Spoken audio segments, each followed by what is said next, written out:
Hey guys and gals, I hope you're doing great. Welcome back to the Raw Grass Podcast. Today we have Karina here. Karina here. No, yeah. So today, I wanted to go over certain things with her because you are black. I'll say ish or just black. I mean, there's mixed stuff Right. going on, but Okay. I identify as black. Okay. Cool. Yeah. Me I don't too. get all technical with it. It's just too much. Ooh, yeah, that is so true. And for me, I am black, but I am white. I was raised white, and so for me, not I would say not being aware of certain things on that side. I I wanted to see how you think on certain things. So, with that, for her, she's awesome. If you meet her and kind of, but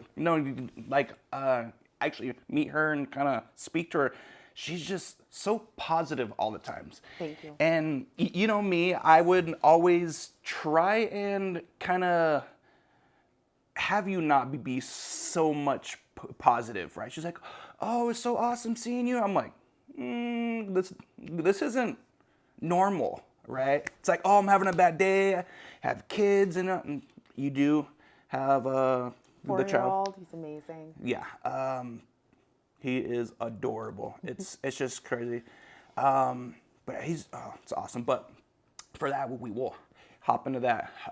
I would say up in a bit, but you are you cook. You're like an actual chef, right? Yes, I'm trained, but my life is different now. I'm a mom, so my family's my focus, and you know, I'll do some content creation here and there, but really, it's just it's different now, Okay, that's but that's awesome. better, Yeah. Okay. but better. So yeah. Well, like we're gonna hop into that.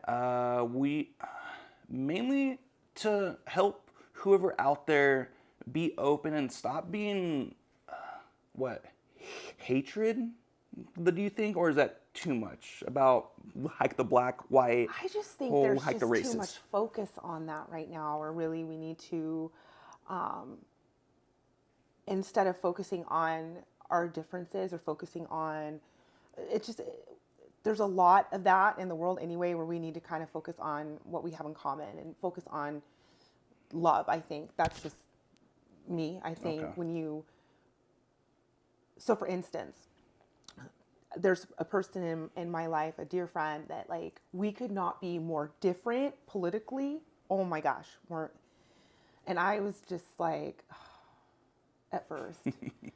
But the more the more we got to know each other, there's just this like fondness, and we don't even talk about that. That's not even a thing. It's just we focus on what we have in common. We focus on just this mutual appreciation for each other. And I think that if people kind of stop focusing on like politics or race or what do we have in common? What can we appreciate in each other? And then what can we do to better this world that we're living in?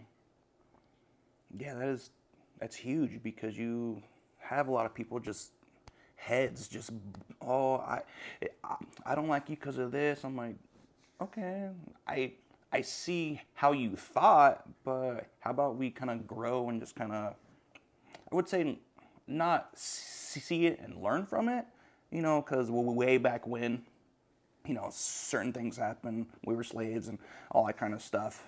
But like it's weird because I have I was raised around a lot of people that are white, and they're like, oh, we're better than certain races. I'm like, and they're like, oh, but you black people were picking cotton, and then I'm like, okay, so were white folks, and they're like, no, no. I'm like, so you don't know. It's very interesting. It's like to hear that from people who just don't know, which is fine. You're whoever whoever you are, that's cool. It's just, it's hard to take that from somebody who's not aware, or they don't just know the history. Right. It's, yeah, it's a thing. And yeah, how you were saying, we just all need to kind of come together. Yeah. I mean, and not everybody's going to like us. And it may be racially motivated. It may not be. I don't have time to worry about that. Like, I mean, that's your deal. And, I can just pray for you, Yeah. No, seriously. But, my focus is to just love. Even if someone isn't feeling me, okay. I can't absorb that stuff. So you're, I guess, like for you, it's just like, hey, you meet somebody or you're with somebody, you're like, oh, I don't want all those bad. Well, how does it doesn't add to my life, and I want to add to other people, and honestly, is a other people's lives, and I'm a woman of faith. Like, my faith is it's my center. I filter everything through that. Okay. So that's a very big, important part of my life. And for me, I want to put out positive. Yeah, I may get some negative stuff, but I'm not, like, I know who I am. Like, the race thing, at the end of the day, like, this is an earthly body. I'm focused on eternal, So when I die, it's not going to matter. So I don't really hyper focus on it. Like, some people do. And hey, man, if that floats your boat and that's your thing, all good, but like, I just think that there's a way to navigate conversations, and even to educate people, or not, whatever. I mean, they have to be receptive, or asking, not every moment needs to be a teachable moment on, the Black experience or history. I think some people, they just want to hit you over the head with it. Some people just don't want to hear about it. But I think that there's a healthy way to have the conversation for people who want to have an understanding. But you have to know who you're having the conversation with, Okay. Does that make sense? Oh yeah. 100%. Not everybody's wanting to have the conversation. Some people, it's too painful. Some people want to know everything. They want, and that, I've had conversations. I don't punish people for not understanding or insult them, because their experience is totally different. Yeah. My experience as a Black woman is different than my brother's, different than my mom, who grew up in a different generation, which is interesting in itself, because we're all very different in how we feel and view. Like, I don't know. I can keep going. I don't know. Hold on to that thought. Yeah, No, let's okay. come back to that. So let's hop back into, I guess, how you were brought up, because I think that right there it's huge on how we do see things. So you have a brother or two? I have a brother. Okay. Well, okay, so my mom had me young, and thankfully she was, single, had the support of my grandparents, who were an interracial couple. Okay. And they were wonderful and very helpful and very big parts of my life. So my grandfather passed when I was 9, but my grandmother lived for, quite a long time after. And race was never really a thing, like a conversation so much, like, not really. We just were. Okay. And I know my mom would definitely, like, Black History Month, we'd go to the library and buy a bunch of books, and I'd have to read and learn, and that I think was great. There's no, but I grew up in Orange County, so there weren't a lot of people of color, Black, not a lot of It wasn't at that time. And I think it was hard as a kid, but as I got older, it just wasn't a thing. You know what I mean? When I found my friend group in high school, it just wasn't a thing anymore. I think when I was younger, it was kind of hard to, I like identity. Like I remember my mom bringing up that I wanted to be named Jennifer with blonde hair and blue eyes, And I think though that just was me being a little kid, and that's just what I grew up around. And I think I felt more different because of like my size. I was overweight, and Okay. it wasn't, honestly, I just, see, this is like the part where I get, because I think of it now as an adult. So I'm trying to like look at what I felt then, but that was so long ago. Yeah. And I'm looking at it like it was fine. Okay. Does that make sense? Yeah. And it's hard to look back because you aren't that same person. Exactly. And I look at it like, okay, well, like looking at young Karina, well, duh, like everybody around you, you look different. But was it like race, or was it, size? I wanted to, be a little athlete, and I could, I was huge as a child, Is that because of what, just like how you were, or you just eat too much, or you stress Yeah, oh my out, gosh. or- So let me tell you. So I would Okay. spend the summers with my grandparents, and like my grandma was like amazing. Not good for my health, but like great for like just spoiling you. Like literally the whole hostess like aisle at the treat aisle at the store would be in her house. Like she would literally All like sweets. hook up all the snacks. Okay, that's I a mean, setup. 2 freezers full of like TV dinners, frozen pizzas, ice cream, everything you could ever imagine as a child. Because she grew up in the Depression, so Okay. there was lack. So she had this like hoarder kind of food thing where there was literally like so much abundance of like all the things that as a child you're like, Yes. whoa, Thank you. like nonstop. So Yeah. and I didn't have any like boundaries. Okay. Because I was, the only grandchild at the time. So it's like, you spoil your grandchildren.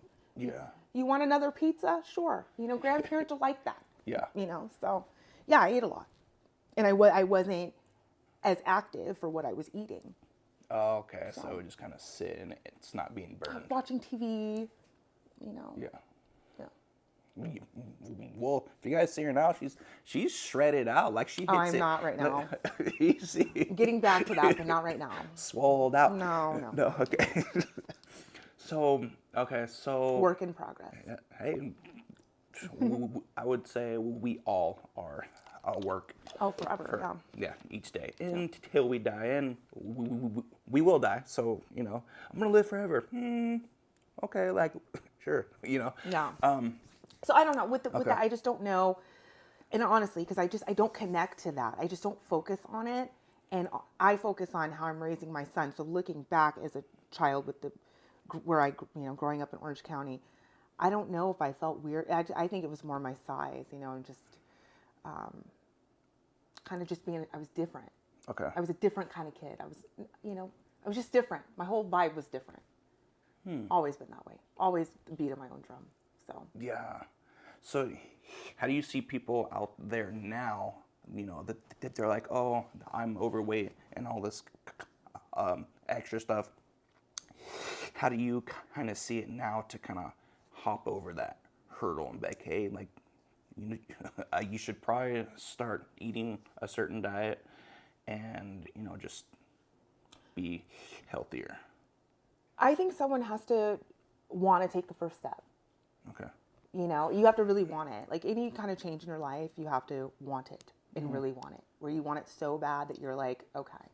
And it may start with one little thing, like let me drink an extra glass of water. Something that you can actually do and like master that one thing and build up that confidence. Like it's like a muscle. You got to like, oh my gosh, I'm drinking all my water. Right? Yeah. You know what? I think I'm going to add an extra serving of vegetables, or like I'm going to, instead of doing a cup of rice, I'm going to do half a cup and do an extra serving of asparagus. Yeah. which is my favorite. But like, Nice. you know what I mean? Like, but you have to want it. You have to want it. You have to be sick of your own stuff. Like, I'm so sick of feeling like garbage. Yeah. You know, or I'm so tired of my clothes not fitting right, or, you know, maybe it's a health diagnosis or whatever it is, you know, a wedding, whatever. You have to take a step, and that's the hardest part. Yeah, and then how do you kind of step back from being online on either Facebook, Instagram, on YouTube, or however you learn to exercise? Because there's so many things. Oh, you shouldn't do this. You should have your feet this way, or do squats or whatever. How do you kind of just be like, okay, it's there Right. on how to squat every single way. How do you just kind of like look back and be like, no, I don't need all that stuff in there, because it's a lot. It's so much. Like, oh no, I'm at the gym. I'm not standing a certain way or whatever. So for you, it's just you just hop in there. Okay, I'm doing squats today, and you just lift. Or Well, for me, at this time, I have a coach. Okay. So I'm very like, she, you know, devises a plan for me, specific to what my goals are. But also, you know, I am certified as a personal trainer myself. So if I didn't shredded. Look at her. No. stop it, stop. Okay, go ahead. But if I didn't have her, I would just do my own plan, Okay. you know, and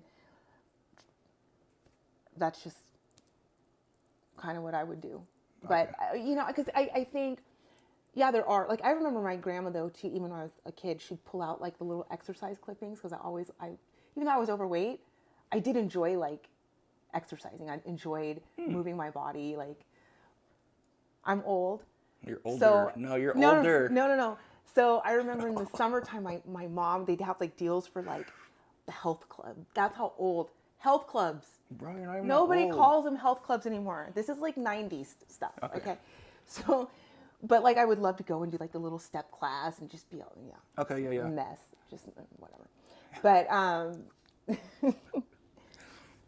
but you have to find, you could do the little, there's so much. Okay. There's so much. You know, I used to get the little like Oxygen magazine or like the women's bodybuilding magazines, and you know, there's just, you got to find what works for you. Yeah. I like having a coach because I like being accountable to somebody. Okay. You know, and that helps me. You know, it's like I know, oh gosh, I got to check in with her and do the like pictures and all of that. You know. Oh, okay. Yeah. Yeah, that's fun. So yeah. You could like say whatever, but your results are telling the truth. You know? That is so. Yeah, that's huge. All right, so let's go more, I guess, into after high school. Or okay, let's hop into how you met your hubby, your hubs. My hubs. Your hubs. I love him. Yeah, he's cute. Wait, but I don't care. Whatever. He is cute. No. That is what it is. He's cute. All right. So yeah, how'd that? So, oh my gosh. Right, and he's white, right? Yes, yes. So he's white. So you know, you have people. Oh no, you're only supposed to have a certain race with a certain race. It's out there on the news. Interracial bull. Okay, go ahead.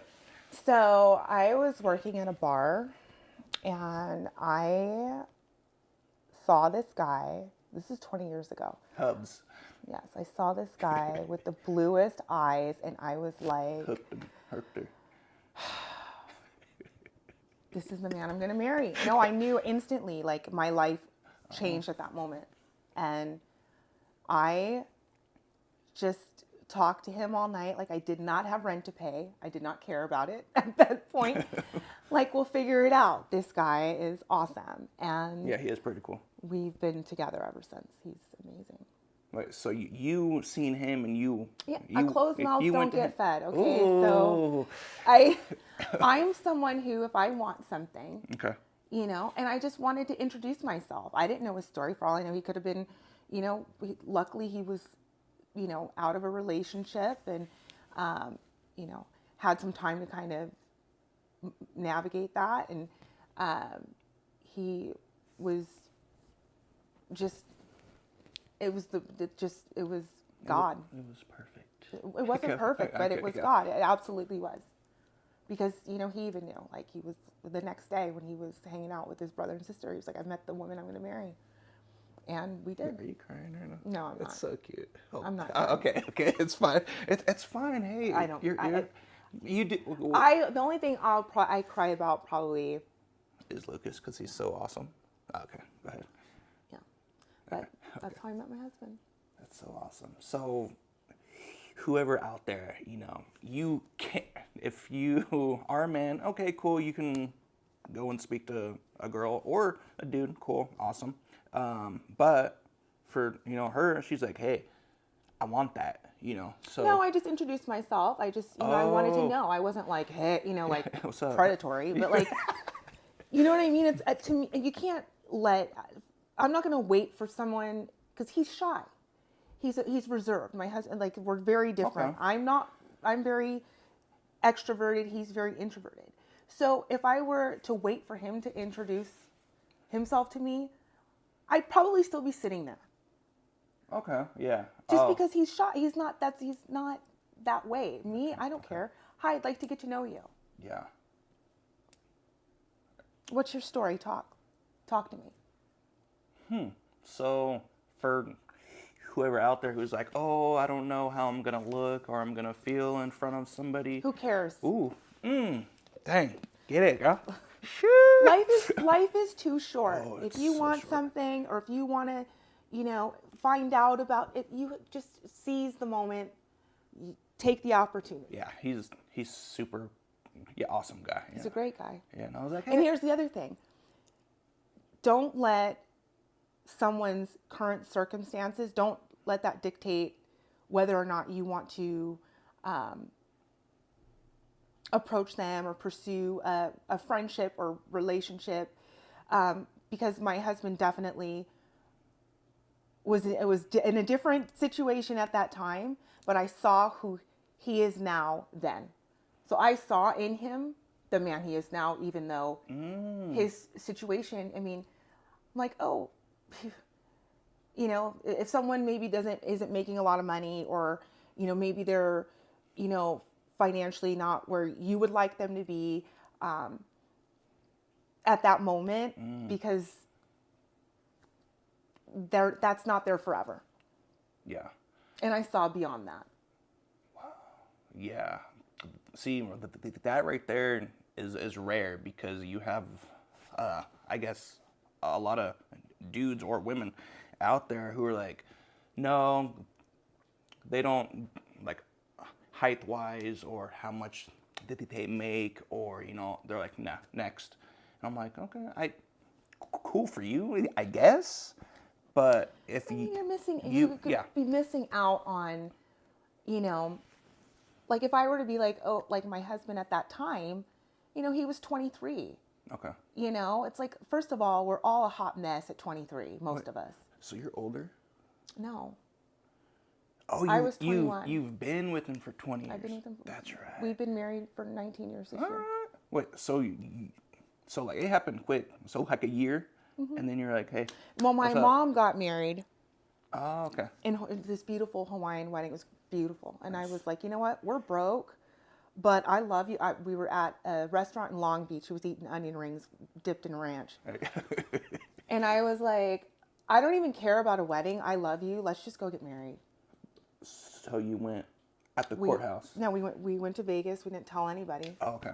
For like a minute. Yeah. And then a piece of mail came to his parents' house. And they were like, Oh. Did you guys get married? And then we had to come clean.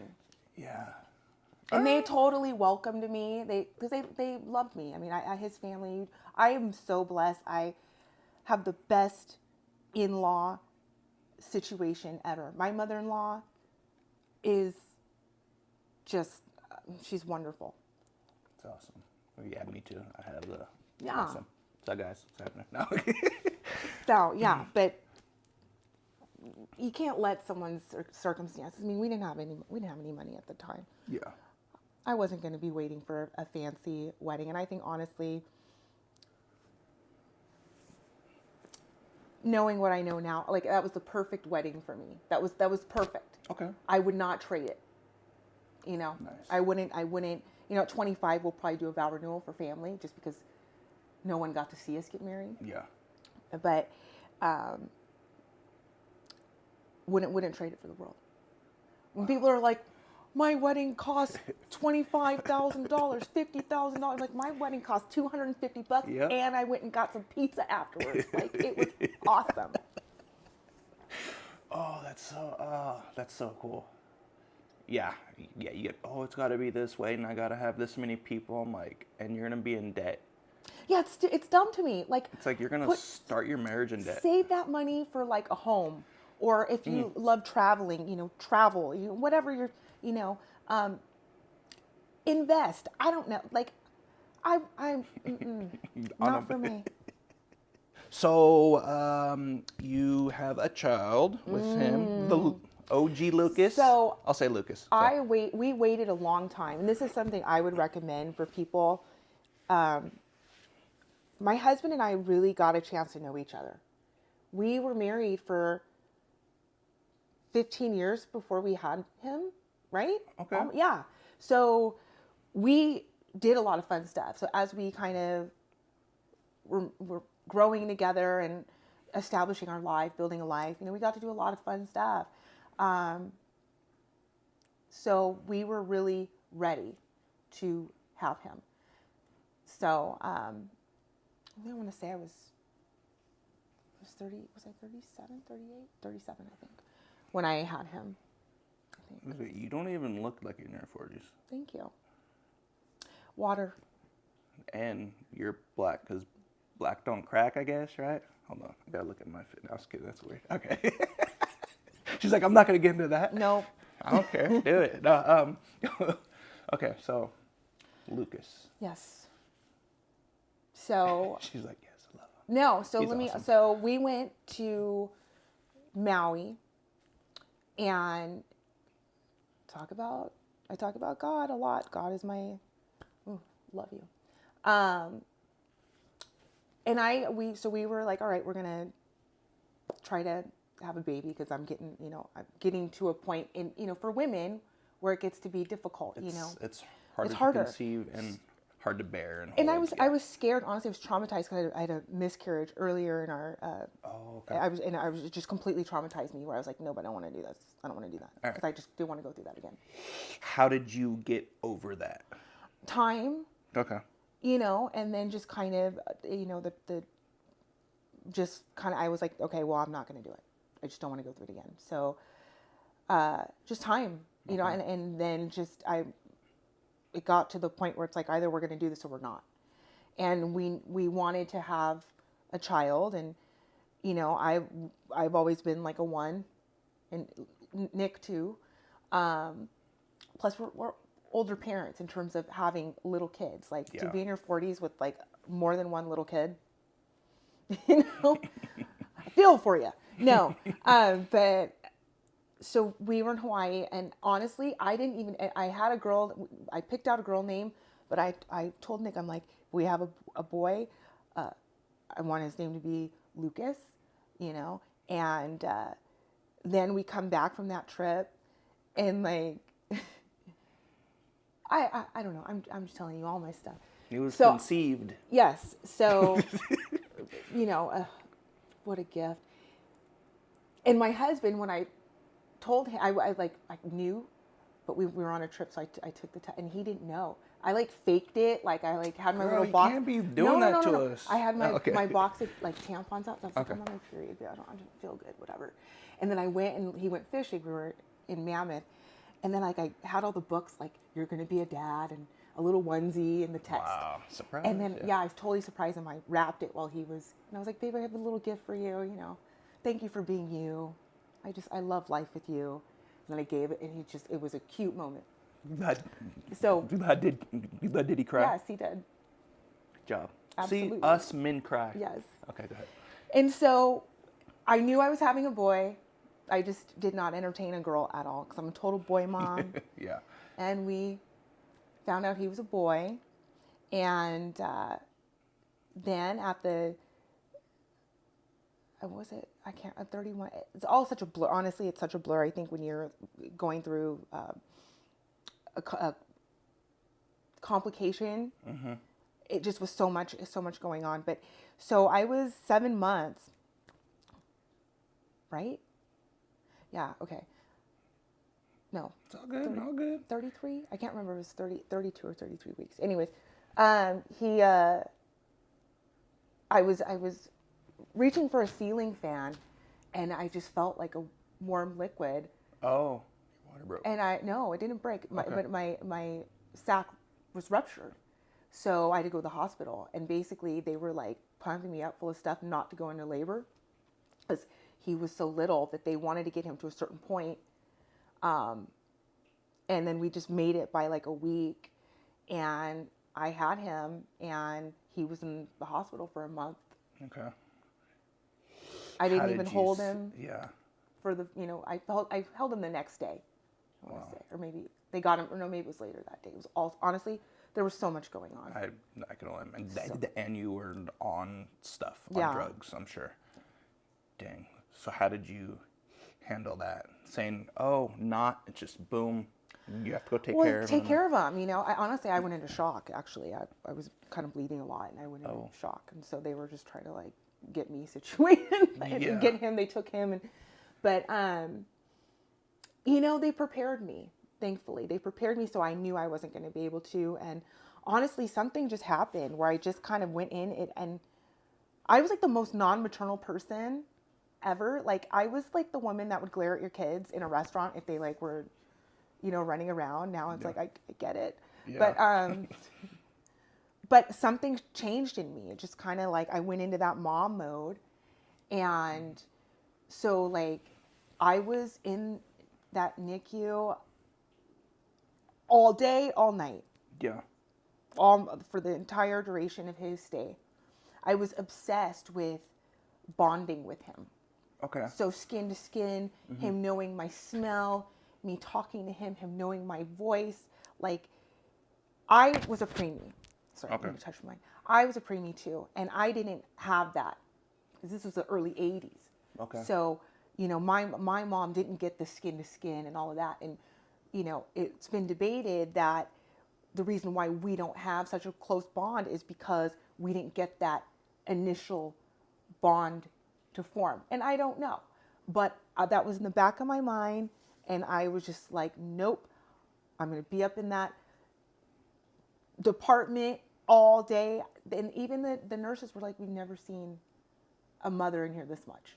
Wow. I mean, it was just, he was my life. Yeah. And he still is my life. And, to just have this miracle, it could have gone so many different ways.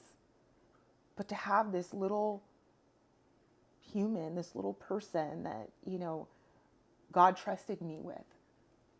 Yeah. I'm not going to disappoint you. Ooh. That's strong. Yeah. Yeah, he's super cool. He's always hyperactive.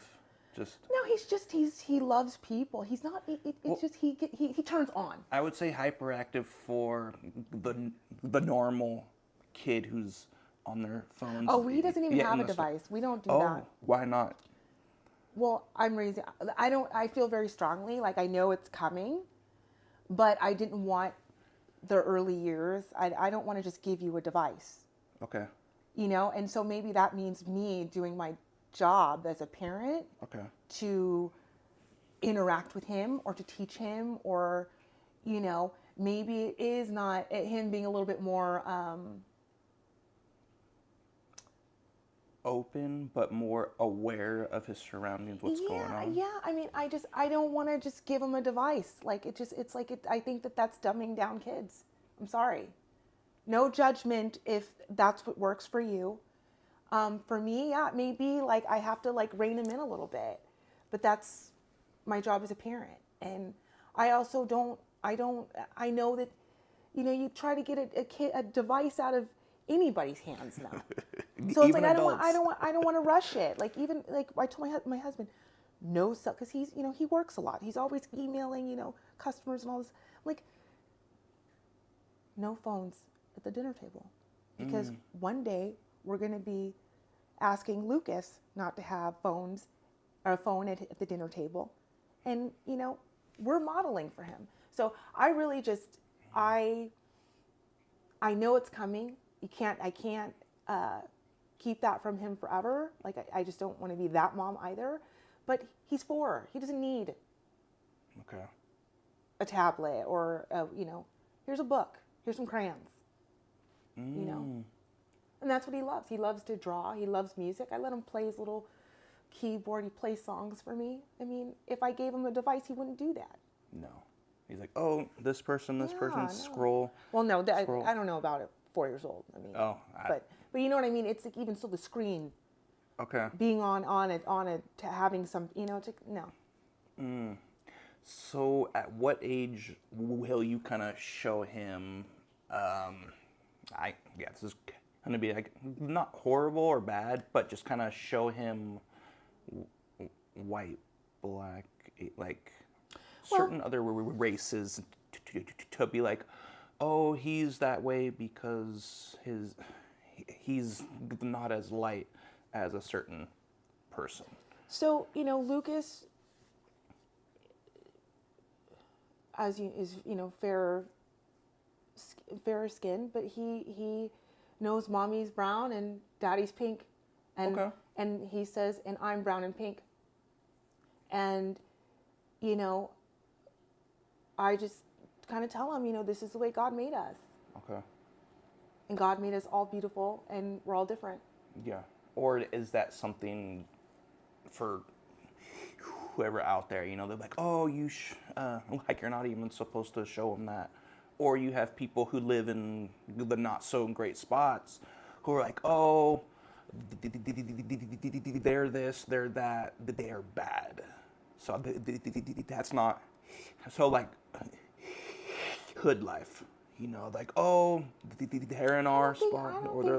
I don't think just because someone lives in the hood that they're bad. That's not a message I would teach my son. Okay. I don't think that just because where you live doesn't define your character necessarily. I feel, there's many great people that may live in, a more, I hate a hood environment, but you know what I mean? I don't think that determines whether someone's good or bad.